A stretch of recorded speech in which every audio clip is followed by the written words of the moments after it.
हाय दोस्त, नमस्ते। आज मैं हवन की गीत सुनाऊंगी। कैसा लगेगा आप लोग बताइएगा।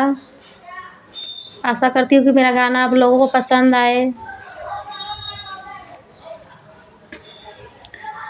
अमवा पलाइया नेवाई कैसे है जी, अमवा पलाइया नेवाई कैसे, घरवा धूपवन हो मिया कराई कैसे, घरवा धूपवन हो मिया कराई कैसे।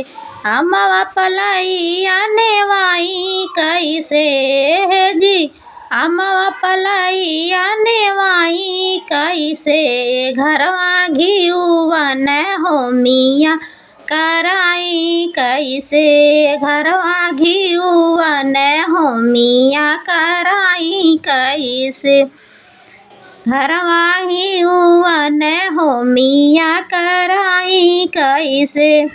अमवा पलाइया नेवाई कैसे है जी, अमवा पलाइया नेवाई कैसे, घरवा तिलवा के हवन कराई कैसे, घरवा तिलवन के हवन कराई कैसे, घरवा तिलवन के हवन कराऊं कैसे।